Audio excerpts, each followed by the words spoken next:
Reconocido constitucionalista Andrés Benavides. Bienvenido, le saluda Juan Javier Benedetti. Asumo, doctor, que ya analizó las preguntas y los anexos de la consulta. ¿Cuál es su opinión? ¿Estamos frente a un plebiscito o un referéndum? Buenos días, estimado Javier. Un cordial saludo para usted y para todos los ciudadanos que nos escuchan a través de Radio Centro. Pues bien, nosotros tenemos en el Ecuador una forma de ejercer la democracia directa, que es la consulta popular. Y la consulta popular tiene dos dimensiones: puede ser utilizada como un referéndum o como un plebiscito. Y en este caso estamos frente a un plebiscito, ya que no se están aprobando, negando, modificando textos normativos. Por el contrario, lo que está presentando el presidente de la República, Noboa, son preguntas que más bien lo que procuran es disponer a través de la voluntad popular para que la Asamblea Nacional apruebe determinadas leyes que van a modificar algunas normas en materia de seguridad ciudadana, como es el aumento de las penas, el tema del manejo del comiso de armas, entre otros aspectos. Doctor, ¿cree usted que las propuestas de la consulta responden a los cambios que el país necesita, a las expectativas de los ecuatorianos? En absoluto, en absoluto. Si bien es cierto, parecería que la consulta popular está direccionada a fortalecer los temas de seguridad. De la revisión de las preguntas y de los anexos, yo podría advertir dos comentarios. El primero, varias de las cuestiones que se están preguntando ya existen. Lo que falta es voluntad política para hacerlo. Por ejemplo, en lo que tiene que ver con la evaluación a jueces y la auditoría por parte de la Contraloría a sus patrimonios, es algo que ya existe. Aquí lo único que se necesita es que se dé la orden y se lo haga. Y por otro lado, se están proponiendo cuestiones que merecen una reforma de carácter legal. Sí, pero eso usted tranquilamente como presidente puede presentar proyectos de ley para que se tramiten en la Asamblea Nacional y con ello poder modificar los textos normativos del COIP, de la ley de movilidad humana, de la ley de extinción de dominio, etcétera, etcétera. En ese orden de cosas, considero que no se requiere de una consulta popular, de un plebiscito para llevar a cabo aquello, más aún si es que el gobierno con su bloque oficialista tiene una mayoría en el Parlamento ecuatoriano. Andrés, ¿cómo vas? Andrés Ortiz te saluda, un gusto como siempre tenerte acá en Radio Centro. Te he leído un poco en las redes sociales en las últimas horas y en principio tú no ves que haya quizás preguntas que contengan alguna dualidad o que pudieran eventualmente ser revisadas, pero no te habías pronunciado aún sobre los considerandos y sobre los anexos. Esto porque con alguna experiencia ya que hemos tenido en los últimos años con esta fiebre, ¿no?, de consultas populares, como que la Corte tiene muy claro y muy bien fijado estos tres parámetros, ¿no?, que son las consultas, los considerandos y los anexos. A priori yo comparto contigo ese criterio, pues la pregunta, salvo la 4, que no me queda clara, porque dice, ¿está usted de acuerdo en que se incrementen las penas de los delitos? Y pone como 10 delitos. Yo creo que ese tipo de preguntas a la Corte no le gustan, porque son preguntas muy amplias y claro, una cosa es el terrorismo y otra cosa es, pues, por ejemplo, extorsiones o tráfico de armas. Esa pregunta a mí me hace un poco de ruido, pero conceptualmente, ya hablando en tu experiencia como abogado constitucionalista, tú, más allá de la parte política que te preguntó Juan Javier, ¿no consideras tú que estas preguntas van a poder pasar el filtro de la Corte Constitucional o si has tenido tiempo de revisar completa las consultas, los anexos y los fundamentos, ¿cómo lo ves? Es decir, rápidamente, yo sé que es difícil porque toma tiempo y obviamente hay que estudiarlo, pero en tu primera impresión, a priori, ¿cómo la ves? Bueno, un saludo cordial para ti. Bueno, aquí lo que tenemos que tomar en cuenta es que la Corte Constitucional, cuando existen consultas populares, tiene que hacer obligatoriamente un control de constitucionalidad. Y el control de constitucionalidad, en efecto, viene respecto de los considerando las preguntas y los anexos. En ese caso, va a verificar si es que se le ha utilizado el lenguaje neutro, si las preguntas no son subjetivas, si las preguntas no son compuestas, etcétera, etcétera. Pero ya de la revisión de estas 11 preguntas, de sus anexos, puedo dar varios comentarios. El primero de ellos es que la Corte Constitucional ya nos ha dicho que las consultas populares, los plebiscitos deben generar un efecto jurídico.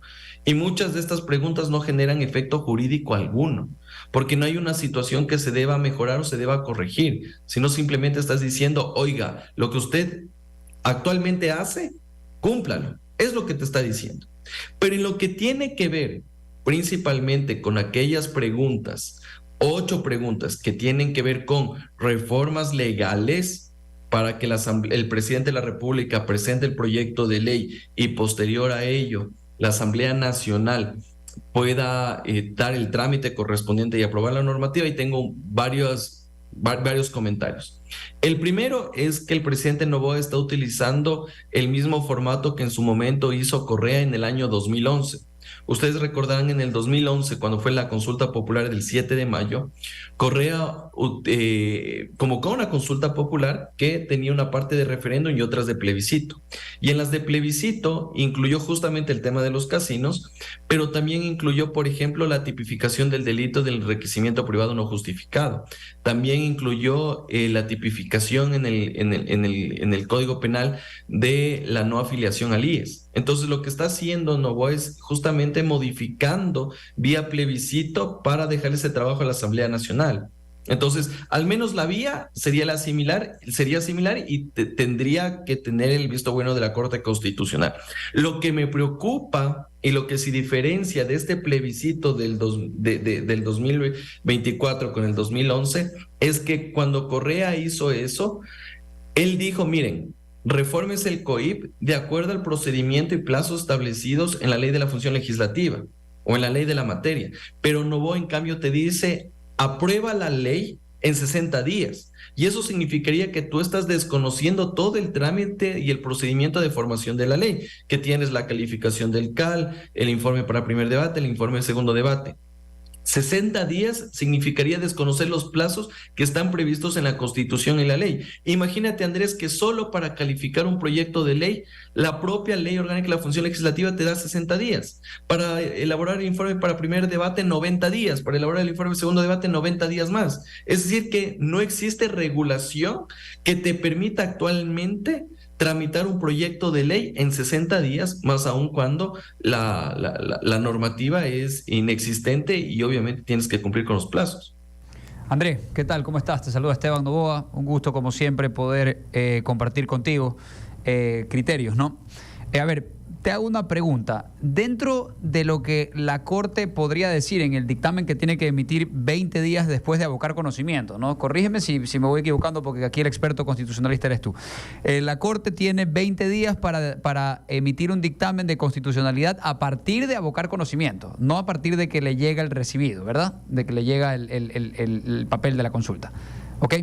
Entonces, si la Corte puede mandar a subsanar al presidente, es decir, la Corte puede decirle, mire, las preguntas serían constitucionales siempre y cuando usted no esté saltándose el proceso de formación de ley, como bien tú dices, sino que todas estas preguntas plebiscitarias que requieren de una reforma legal tienen que sujetarse al procedimiento legislativo, y el presidente coge, subsana y dice, ok, entonces dentro del proceso normal de formación de ley vamos a reformar esto que el pueblo ha ordenado.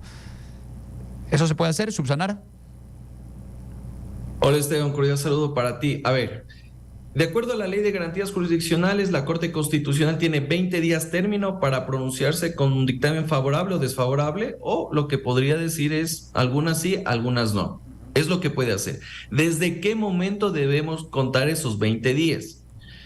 Uno diría que la lógica nos lleva a pensar que es desde el momento en el que se presenta este proyecto de consulta popular. Sin embargo, la Corte Constitucional, no esta, sino la cervecera, para tratar de justificar su retardo en el despacho de las causas, ha dicho que esos días se cuentan a partir del aboco conocimiento, y eso está en el reglamento de sustanciación de procesos de la Corte Constitucional. Es decir, que mañana la jueza Núquez puede abocar conocimiento en un mes y después de ese mes recién se contarían los 20 días término. Entonces ahí tenemos un primer punto a tomar en cuenta, porque esos 20 días todavía no están corriendo, sino desde que se aboca conocimiento. Es decir, que podría dormir hasta el sueño de los justos y todavía no se ha configurado este tema del dictamen ficto. ¿Qué significa el dictamen ficto? Si en los 20 días, en estos 20 días, desde el aboco conocimiento, la Corte Constitucional no se pronuncia, se entienden las preguntas como constitucionales. Entonces, eso ocurrió inclusive en la consulta popular que llevó a cabo en el 2018 Moreno. Vamos con la siguiente pregunta. ¿La Corte Constitucional podría observar los textos y modificarlos? Yo creo que sí. De hecho, eso lo hice en el 2011 y yo me acuerdo que en lo que tiene que ver con la caducidad de la prisión preventiva, que era una de las propuestas de reforma constitucional, la propia Corte Constitucional modificó el texto. Entonces, claro, en ese orden de cosas entenderíamos que la Corte Constitucional también podría decir, mire, presidente, en lo que tiene que ver reformas legales, aquí tenemos un eventual vicio en el procedimiento, pero usted aplique el trámite que está reglado y con eso presente los proyectos de ley. Podría pasar. Entonces, yo no cierro esa posibilidad tampoco, porque se lo hizo en el 2011. Ahora, pero si la Corte, la pregunta es, ¿la Corte puede decir esto es constitucional en cuanto a preguntas que simplemente requieran reforma de ley? O sea, o la Corte puede decir es inoportuno preguntar algo que se puede reformar mediante ley. ¿Puede la Corte decir eso? O como la Constitución dice que el presidente puede preguntarle al país cualquier cosa. Cualquier cosa, literalmente así lo dice la Constitución. Sí, el 104 dice que tú puedes preguntar cualquier cosa, la Corte dice, bueno, pues dentro de cualquier cosa usted simplemente tiene que cumplir con ciertos parámetros. Es decir, la Corte no podría decirle que no al presidente por el hecho de que, como la opinión pública está diciendo hoy en día, luego de ver las preguntas, de que esta consulta es inoficiosa e inútil. La Corte no puede emitir ese juicio de valor, ¿verdad? En absoluto. La Corte Constitucional hace un control jurídico constitucional de las preguntas. Las valoraciones de conveniencia y oportunidad le hará en su momento la Asamblea Nacional cuando le llegue el proyecto de ley. En ese sentido, si bien es cierto, hay cuestiones que yo, como ciudadano, como abogado, no estoy de acuerdo, pero esa misma valoración lo puede hacer la Corte Constitucional. Lo que hace la Corte Constitucional es un trabajo objetivo. Si ver en efecto la consulta popular, los considerandos y los anexos no son contrarios a la Constitución, no tienen un lenguaje subjetivo, no son preguntas compuestas, hasta ahí se limita la Corte Constitucional. De ahí el presidente podría preguntar cualquier cosa que no sea contrario a la Constitución ni violatorio de derechos constitucionales. André, la última pregunta, pues lamentablemente el tiempo se nos está acabando. Con relación a tu observación de que la Corte eventualmente puede modular ciertas cosas de las preguntas del presidente, recuerdo que en una última consulta que hizo el Partido Social Cristiano fue una goleada, ¿no? 12-0, ¿no? Y ahí le dijo, mira, la verdad es que unas preguntas sí me gustan, sí creo, pues ¿sabes qué, hermano? No. O sea, las 12 le dio la vuelta y finalmente terminó diciendo que no. Entonces, tengo esa preocupación, como ya ha habido fallos en las que en algunos casos, como tú dices, sí ha modulado y sí ha cambiado y ha corregido, dicho, mira, de esta forma, pero en otras ocasiones la Corte ha sido muy tajante y ha dicho, está mal planteada la pregunta, están mal los antecedentes, están mal los anexos, y pone la típica frase, esta negativa no significa que usted en cualquier momento pueda volver a presentar esta iniciativa, porque el hecho de que esta Corte se lo haya negado en esta oportunidad no comporta que no podamos volverlo a revisar. Entonces, esa duda es la que a mí me genera, si es que la Corte va a coger el camino fácil de decir, ¿sabes qué? Esto está mal, esto es incongruente, esto no es procedente, aquí están 7 fallos que dicen que en estos casos se pregunta así y se va por la forma y se la saca, o en un afán de colaborar con el Ejecutivo pudiera entrar a modular algunas de las preguntas, diciendo, mira, sí, pero los anexos los cambio de esta forma para que la ciudadanía pueda pues estar mejor informada o menos contaminada si es que hubiera un sesgo en el anexo o en la pregunta. ¿Cómo lo ves en tu experiencia, estos dos extremos en que la Corte se ha venido manejando en los temas de consultas populares? Yo creo que, Andrés, es pronóstico reservado, porque en algunos casos la Corte Constitucional ha sido bastante tajante en ciertos temas. Ni siquiera te da chance a ver si es que por ahí podemos ver una forma de cómo modulando los textos se puede dar viabilidad a la consulta popular. Y de hecho, en otros casos ha sido muy laxa. Por ejemplo, en lo que tenía que ver con el dictamen previo para el enjuiciamiento político de Lazo. Ahí la Corte Constitucional inclusive, a pesar de verificar que existieron vicios en el procedimiento por parte del Consejo de Administración Legislativa, dijo, la mera omisión de formalidades no puede sacrificar el juicio político, así que dele nomás el juicio político. Entonces, claro, ahí uno dependerá también quién es el proponente de este tipo de cuestiones, porque claro, no es lo mismo que se plantee una consulta popular por parte de la ciudadanía que lo haga el presidente de la República. Entonces, ahí mucho dependerá de cuál sería la motivación y las razones de fondo que tenga la Corte Constitucional, y yo no me atrevería a decir si es que va a ser muy tajante o en este caso va a ser laxa y más bien le va a echar una mano y tratando de corregir alguna pregunta que por ahí tenga algún defecto. Muchísimas gracias al doctor André Benavides, reconocido constitucionalista, por darnos sus opiniones aquí en Punto de Orden. Muchas gracias. Buenos días. Muchas gracias por la invitación. Cordial saludo para todos.